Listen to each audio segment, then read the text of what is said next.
All right, Dustin. That was a nice win, don't you think? I mean, Oh yeah. that was good. Oh, that felt nice. I mean, at first, don't lie. No. Were you a little scared at the end of the first half? Yes, I was. Yes, I was. And I feel like you've had to talk me off the ledge before. I feel like my role on the show has been this season. I'm the one that's concerned all the time. I feel like you and Kevin a Yeah. little more positive, but how could you not be concerned after that first half? I mean, first of all, it opened the game. We're already in it. You brought us in. If you want to do the intro first, we'll do it. Do the intro first. Welcome, ladies and gentlemen, to the Seahawks Sessions post-game show. Oh, Jesus. There it is. My name is Dan Cruz. I'm coming to you from the beaches of lovely Long Island, New York. Dustin Henry's in this corner over there, coming to you from the capital region of Albany, New York, and for no credentials required. As I said, this is the Seahawks Sessions post-game show. So we're coming to you live on YouTube, and the audio form of this podcast will be posted after this stream is over. So don't forget to like, follow, share, and subscribe to the show. Have me watching, have me listening. Like, rate, review, and follow the show on Apple, Spotify, Good Pods, and all that jazz. And on Bell Up and Friends. Don't forget the official Time to BS pack. Wow, Jesus. Spoke too fast. Slow down, Dan. Follow the official Time to BS podcast Facebook page. Just search Time to BS podcast. It's not hard. Engage with the comments. If you're joining in live, be nice. You know the deal. We'll also be taking your comments and questions throughout the show if you decide to, indulge in that jazz. But, yeah, Dustin, nice. It was nice. And you know what? I think John was the closest with his score because I think he had 30-10, I think is what he might have been the closest one. Well, he'll probably join in he'll probably join in through the chat down the road. Probably. And if you're listening or watching later, John, shout out for being the closest. I was the furthest off. I had this game as a one-score game, 21-14. And man, I am happy to be wrong. However, in the first half, I was a little concerned. You set it up. You set it up beautifully, and I got ahead of myself. I almost got going. But after that first half, I was thinking, oh, geez, what is this going to be? Is this going to be a field goal game? Because especially, I thought that was a safety. I thought that was a safety. It really did. I thought that was a safety. It was very close on that sack by Pierce. I'm thinking, man, is that a safety? Thank goodness it wasn't. And then, it's 3-3 for a while. And then Atlanta actually took the lead. It was 6-3. But there was a lot of Atlanta shot themselves in the foot a few times, and Seattle was able to. The Seahawks were able to come out whatever adjustments Mike McDonald made at the half. He might have lit them up a little bit too. That worked because they came out. But Atlanta, they went for it on fourth down. At least I thought they were going to go for it, and then they were just trying to draw them off sides, and then. They had the Seahawks lined up in the barnyard in the first half. They lined up in the barnyard to go for it on fourth down themselves, but then Atlanta hit themselves with a neutral zone infraction. There you go, extends the drive, and I think that led to the Myers field goal, if I'm not mistaken. So you might have been right, but let's go over the pros of this game. Oh, yeah. Daryl Johnston on the broadcast booth said it best. Seattle had an opportunity to flex their muscles. In this game on the offensive side of the ball, and they did. In the second half, they did for sure. Second half, they did for sure. They exploded for a 31 second half points, which Sam Darnold threw 3 touchdowns in the second half, had an interception in the first half. He did. Via tip drill. It was a tip. It was a tip, but he made the wrong read, which is going to happen because he had Walker wide open in the flats to get that first down. So that's the pessimist in me coming out. Mistakes are going to happen. It was a tip ball, but yeah. Other than that, Sam got it together. After that, it was great. Let me tell you, Nick Emmanwori continues to impress. He had a blocked field goal. He also had a sack. he had a sack. He also was the reason for some of the interceptions that were generated. He and Spoon really stuck out to me. Also had an interception, even worried as well. Yeah, man, he was doing it all, and each time I see him on the field healthy, the more happy I get that they moved up to draft him, because thanks DK. yes, this is unbelievable. Which, hey, DK having a huge game for Pittsburgh today, but I'm much happier with the way the team is constructed and what they were able to do with those picks so far. But yeah, it's just and also Seahawks got some breaks in this game, because the Falcons, I thought they got a TD on that pass to Mooney, but it was called out of bounds. Yeah, that was a sneaky call. It was, but it was also, they said that Job forced him to the sideline and pushed him out, because Job got beat on that play. There's no denying it. But then he kind of recovered to force Mooney to the sideline. But I was very happy. But the thing defensively, I kind of talked about it. You and I have talked about it. It's Spoon and it's Eamon that really stuck out to me in this game. Mm-hmm. But offensively, there was a couple things that happened that I was very, very excited to see. Now, Kevin, I think it was last show, he was wondering. He said, when is this Shaheed thing going to happen? We need more from Shaheed. Well, we got more from Shaheed in this four game. Catches, 67 yards for Shaheed, including a 100-yard kickoff return for a touchdown to jumpstart the second half. Yes, that's what did it. It had the feel of that was the turning point. I said in our chat that they needed to come out with a hot start, and they got it. They got it. Yep. And that play is the longest play in the NFL this year. It was 100 yards, longest return so far, and I think it was the 5th kickoff return for a touchdown this year. We've had a lot. By NFL standards. Some of those rule changes have worked. The special teams for Seattle has been unbelievable. Yes, they've been great. And I will also point out that Shaheed had 3 returns on the kickoff for 148 yards. Yeah. So he's starting to figure it out. Yeah. Do what you want with that. I mean, Darnold had by his standards, not a great day, but a really good day. Yeah. 20 of 30 for 249, 3 touchdowns, had a pick early, 2 sacks, but a passer rating of 111.7, which I don't know if you're a fan of passer rating. That's pretty good. Yeah. Pretty good. It is. And we had a Cooper Kupp sighting in the end zone, had a touchdown for him. JSN led the way with 7 catches and 92 yards and 2 touchdowns. Yeah, but he was great.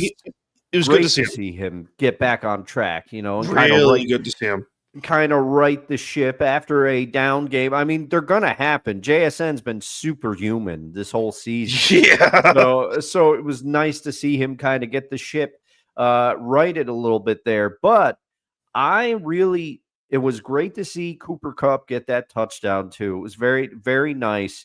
But I really think this was Shaheed's coming out party. This is what we were waiting for. Yeah.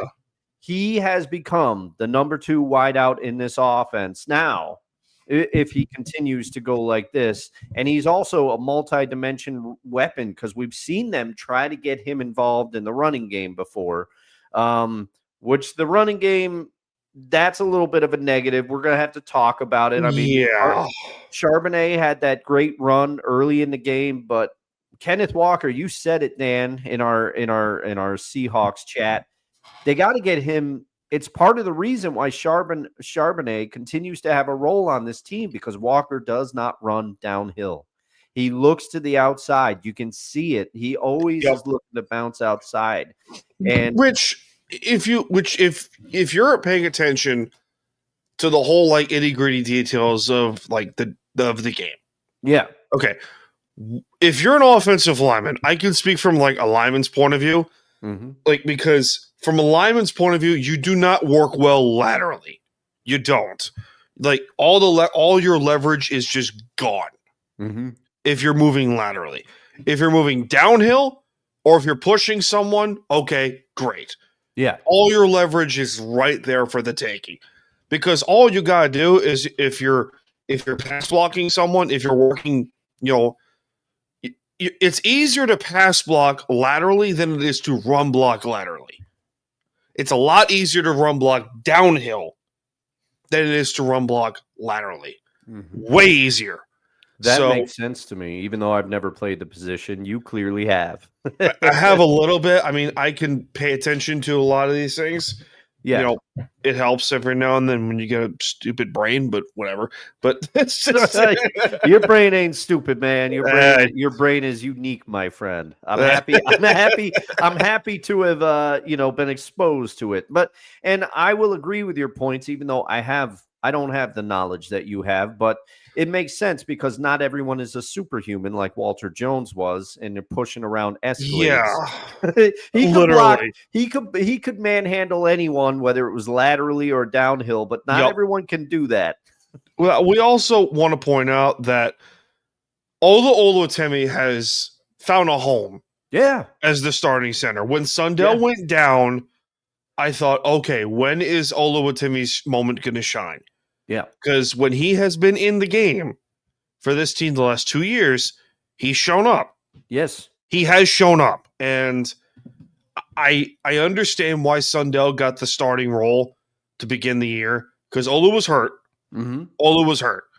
And there's no denying that. But when Olu was put in, you saw the offense start to go like, okay, we can open up the running game a tad bit, a little bit more. Yeah. And you're right. And I've told this, we've all told this. Charbonnet is much better downhill than Kenneth Walker is. He is. And that was one of the cons of this game, which was the running game needs to get better downhill. And you saw a little bit of it. K9, when he's going downhill, it works sometimes. Yeah. But he's a lot better he's a lot better on the outside. Yeah. And you can tell because that's what he looks for. He can get his top speed going, because there's no denying he's got top speed. But sometimes you just need to try to bang it between the tackles. And you know what? And I get it. Most of us, I think, are fantasy football players, and it's frustrating. But as far as real football is concerned, if they pepper in Shaheed with some end arounds and then they get Sharbs for the inside run and then Walker, I don't care. A three-headed monster, as long as they can add more to this rushing attack, it doesn't matter to me. But if I had to take away one negative from this game, is that it's the running game, and we've been all over the running game, and you can't fault the offensive line. It's not because the offensive line is not the problem. Bradford had a bounce back game in this one. He did. He did. Which this season's punching bag has been Anthony Bradford, but yes, which on this show and others, putting it kindly. I mean, of course, but at the same point, you can't blame the offensive line at too much, because Cross has played great. Yes. Zabel's been unbelievable. Yeah. Oh my goodness. Yes. Abe Lucas has been healthy. Yes. And manhandling people. Yes, he has. The Viking that he is. And Bradford, when he's not asked to pass protect one-on-one, he's been fine. Mm-hmm. He's been fine. But yeah, I mean, I think they're trying too hard to make Kenneth Walker go downhill. What he's like, no, I'm more of a lateral guy. Yeah, that's where I work, and it's kind of shooting themselves in the foot a little bit. Yeah, because they run it more in the red zone than any other team in the NFL. Any team in the league, yep. But the problem is, it's not working. It's not working at all. It's not. Listen, the red zone offense wouldn't need to be as good throwing the football if they just had a freaking running game. Yeah. For God's sakes. And I hope that Cam Akers comes in and makes them a three-headed monster running back. Yes. That really opens it up. Yeah. That really opens it up, because we were so excited early in the year when Kenny McIntosh, before Kenny McIntosh went down, we thought, okay. Yeah. You got three-headed monster running back between K9, Sharbs, and McIntosh. Kenny goes down with a knee injury. he's been out for the season with an ACL, and they really have not been able to open it up. I think that was the plan. Yeah. Going into the year was, okay, let's see what we can do with this three-headed monster at running back. Mm-hmm. And now it's a two-headed dragon. It really hasn't worked. Yeah, and you know what? I think because didn't Helwani got injured as well, right? Helwani's out. I think Helwani's been out for a little bit. Yeah, which is why they signed Cam Akers. Yeah, it makes sense because, I mean, when they signed Myles Gaskin, I said, what are we doing? Gaskin, no disrespect to Gaskin. He has nothing left.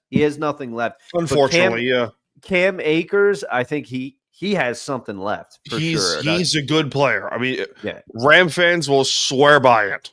Yeah. That Cam Akers is a good player. He picked the Seahawks apart in that one playoff game. He did. There's no denying it. And in the year that he struggled on the Texans, I think he went after the Rams.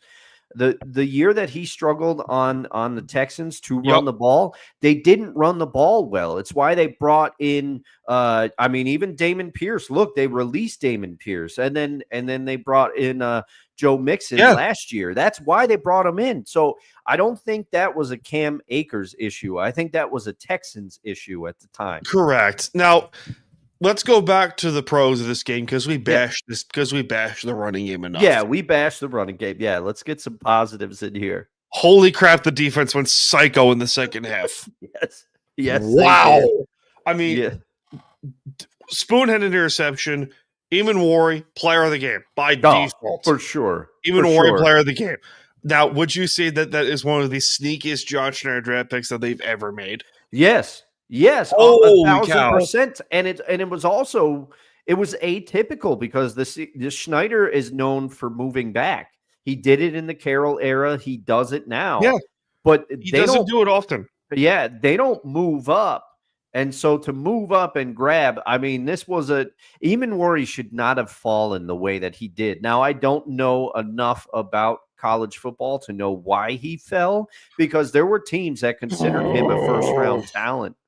There were teams, there were reports that there were a lot of people that considered him a first-round talent, but I am glad that he fell, and I am glad that John moved up to draft him because, I think it's going to pay dividends. I can tell you why.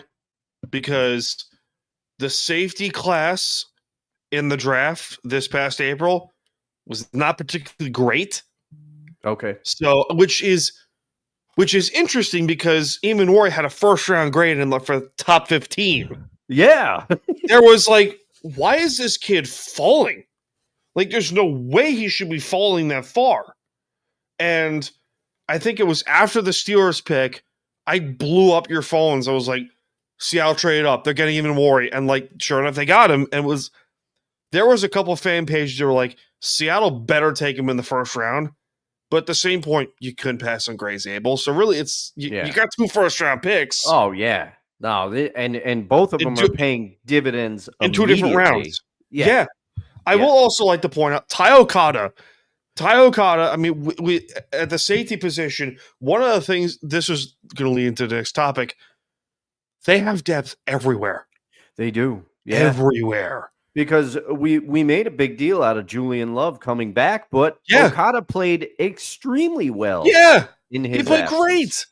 And one of the things that we've clamored about during the Carroll years was they didn't have a ton of depth at defensive back. No. They really did. Now it's kind of reversed, where they have depth at every position on all 3 levels of the defense line. Okay, you got Leonard Williams and Reed, who's back, by the way, with a big-ass club. Yeah, Reed, he punched that ball out, causing one of the turnovers there. Said club. Yeah. And you also got Byron Murphy, and now you got Brandon Peely, who's filling in nice at the nose tackle spot. Mike Morris has played okay. DeMarcus Lawrence could play outside linebacker or D-end, so he fills in nice. And Riley Mills is coming back soon. Yeah. So you got some reinforcements big time at the nose tackle spot.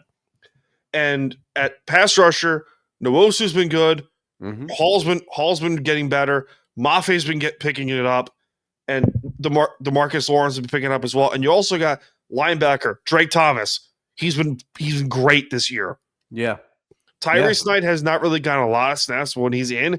He's playing well. Yeah. Ernest Jones Ernest Jones, fill in the blanks there. Oh, yeah, forget about it. Yeah, fill in the blanks, Ernest Jones. One of the great trades they've made in the last 25 years. And the defensive backs, everyone's playing great. Yeah. Everyone. Yeah, because you pointed it out too. You mentioned it. I have been vocal about Josh Jobe is the number one DB on this team now, but you are right.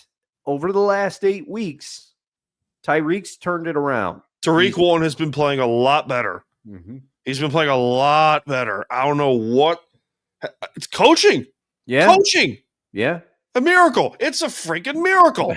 It's almost like, oh my God, coaching matters. And like Daryl Johnson, smart guy who's on the broadcast with, it's almost, he said something like, it's amazing how quickly they turn things around in Seattle. It's like, where's my music?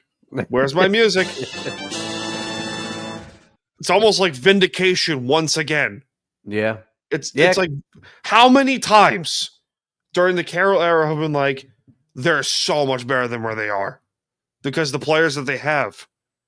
And now Mike McDonald's like, hey, we're going to take all these guys, fill them in where they're good at the best. Mm-hmm. And let's just roll with this and see where this goes. And sure enough, yeah, we're salty. How many of you mofos were like, oh, the Seahawks are only going to finish with 5 wins because of Sam Darnold? Well, here's another idea that's going to be very controversial. You could shut the fuck up. That's justified. That is justified. It is. It is. And I will also, I'm never shy about doing this. I will take myself to task a little bit because I predicted that the Seahawks would have 10 wins and be a wild card team. So far, you're wrong. Yes, and I'm wrong right now, and I'm glad to be wrong. But I predicted they would have 10 wins for the season total, and here we are. This was win number 10. Unbelievable. Now I think and I can hear it. I can hear it already. So don't put it in the comments. Don't put it on YouTube. People are going to say, yeah, but who you beat? Okay. Penix wasn't in there for Atlanta. Hey, okay. Penix, it's been up and down. It wouldn't have made that much of a difference, in my opinion. The only Brosmer, McCarthy's playing better than Brosmer did last week. But guess what you need to have a season that you have? A little bit of luck, a little bit of things to break your way, but it's also talent. It's also talent. Talent is all over this roster. And if you don't watch it, you may not know, but because they don't have a roster of huge names, the only names that people are going to recognize is they're going to see the quarterback and they're going to see Sam Darnold and they're going to say he's not a star, but he's proving that last year was not a fluke. He's had some down moments this year, but he's been great. He's been great. And they might know the running backs because they play fantasy football and everybody knows JSN now. Everyone and their mother knows JSN. But other than that, the defense, I've shouted him out multiple times on the show. Playmaker, he's a Rams fan, and he said to me after the Seahawks lost to the Rams, he said, "You're going to be all right. That defense is really good. They're real. They're 100% real."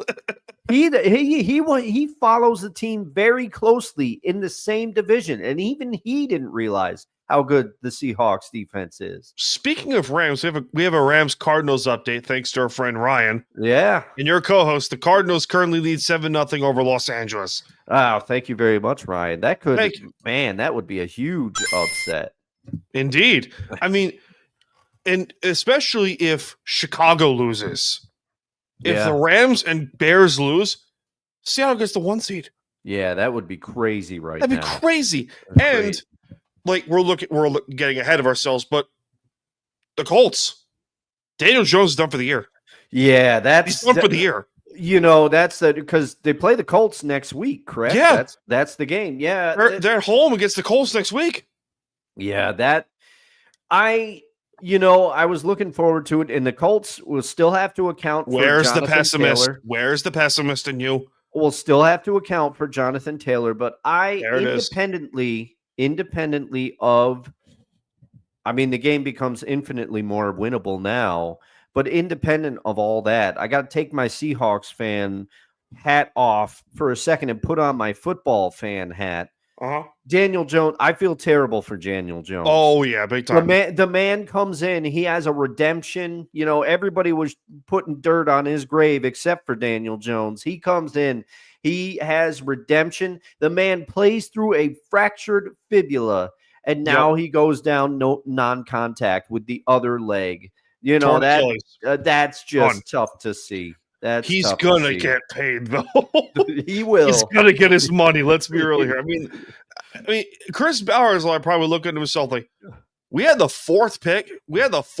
Took Anthony Richardson. That's been a dud. And Daniel freaking Jones has been our starting the reason why we're winning like all these games. Yeah. God's sakes, punch me in the neck and call me Shirley. Yeah, the kid from Notre Dame is in now.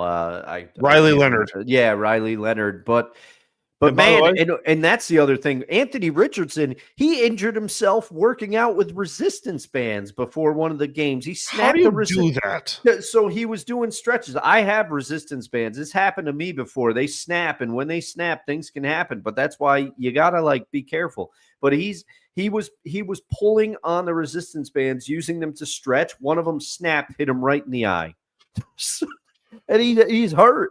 He's hurt. I mean, I don't know if he's third on the depth chart. I was surprised not to see him in for the Colts today. I kind of lost track of where he is right now, but you feel so bad for Daniel Jones. But yeah, the Seahawks haters are going to come out and they're going to say, well, no, you got a rookie at quarterback again. You got lucky. Okay. Yeah, but every team gets lucky. Okay. I mean, you need it. Do we not joke about the 2000s Patriots? Yeah. How lucky they were. Yeah. All the time. For 20 years around here, we're like, oh, the Patriots are so lucky. They got all these calls on, like, all going for them. They got all these wins going for them. And meanwhile, you got us. I say us retrospectively. You got the Seahawks that are like, we're 10-3. Yeah. We have an opportunity by tonight, by tomorrow morning, to be the number one seed in the NFC. Yeah. When, if you were to tell me 2 years ago, you're like, you're going to have a new coach, you're going to have a new defense, you're going to have Sam Darnold as your quarterback, and you're going to have an opportunity to compete with the number one seed in the NFC, I would have punched you in the face and called you Shirley. Don't call me Shirley. Also, you're going to... Leslie Nielsen, shout out to you, sir. Shout out. But I also, you would have to add to that, you're going to trade DK Metcalf, you're going to trade Geno Smith as well, because Geno was a better quarterback with the Seahawks than he has been with the Raiders by a long shot, and there's a lot of things. Did the wheels fall off for Geno? Yeah. Is he making some bad decisions? Yeah, but I think there's some other factors there. But man, they've been right. They've been right about everything. You can't argue with the results of the McDonald/Schneider marriage so far, and it's why Schneider got the extension that he got earlier in the year. Yep. I mean, it's paying dividends now, and it could be a special time. And I mean, but this game, I will say one small matter of concern: the ineptitude of the offense in the first half was concerning. They're gonna have to figure something out when they face better teams. But the way they adjusted and responded, that gives me, there's a lot of positives to take from this game. I was just gonna say that. I mean, there's a lot of things you can look at and go, oh, they did this wrong. I didn't like the way they did this. I don't like the way they did that. But the fact of the matter is, they're 10-3. Yeah. You're 10-3. Yeah, and I'm just looking up Bijan's rushing total, unless you have it, but you get to, how much they held the Falcons down. Yeah. That's what I was looking for. Yeah, he had 86 yards today. 86 yards for a 4.3 average. He's one of the best backs in the NFL. Now, he's had some stinkers this year, but he's had some great games. Games that prompted Ryan and I to question whether he should be considered for an MVP candidate. Now, we look like idiots for saying that now, But the Seahawks defense, that's how good they are. They can shut down an elite running back because Bijan is one. And you make any team one-dimensional, they're going to struggle, let alone Atlanta with 2 Chainz Cousins back there. So, by the way, we got breaking news for the BS Sessions. yeah. Brian Orlando from 94.3 The Shark here on Long Island. He's coming on BS Sessions this Saturday. Oh, nice, man. Yeah, Nice. Can't wait. Can't wait. Oh, man. I mean, the defense, we could talk about the defense for hours. Yeah. Yeah. Because, holy crap, the defense went crazy. Yes, they did. In the second half. They came out and played they played well in the first half because they were not allowing the Falcons to, they were not allowing the Falcons, but they came out like a different unit in the second half. Yep. It was crazy. I mean, the Falcons did have 274 yards of total offense. Yeah. They moved the ball a bit. Yeah, they did, but Seattle had 365, which is, do what you want with that information.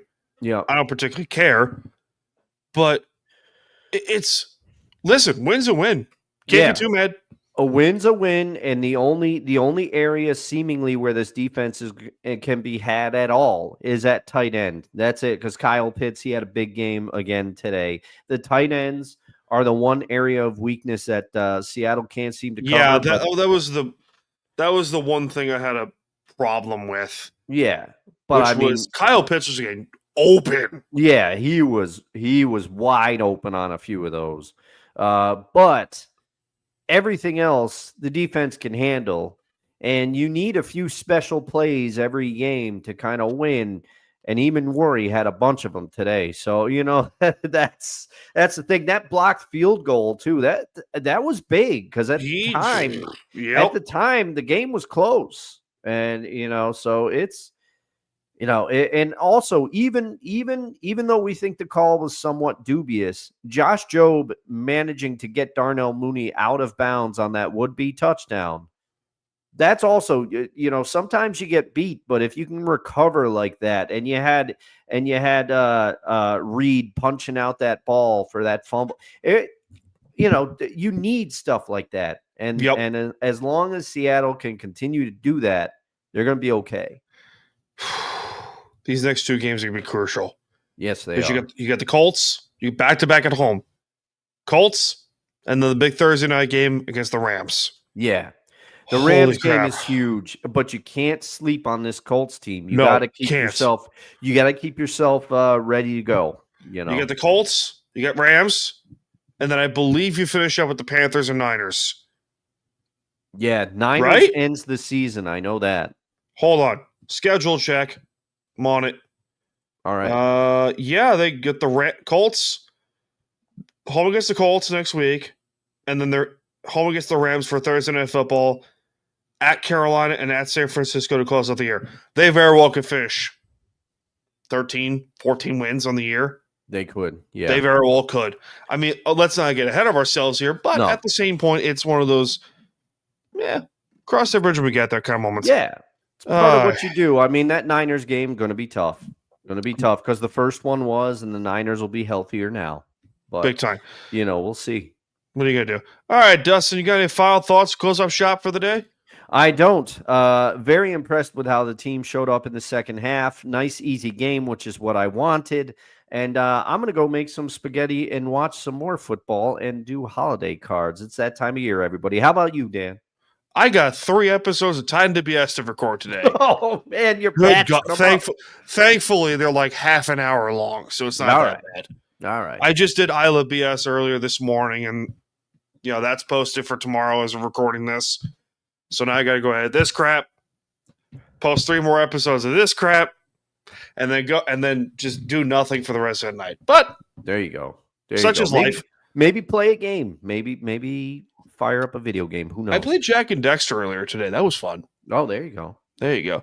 All right, we're going to get out of here. From the capital region of Albany, New York, and no credits required, that's Dustin Henry. From the beaches of lovely Long Island, New York, this has been Time to BS, and I'm Dan Cruz. This has been the Seahawks Sessions post-game show. We'll see you guys in this life, and most certainly the next one. Cheers, everyone. Have yourselves a good rest of your weekend.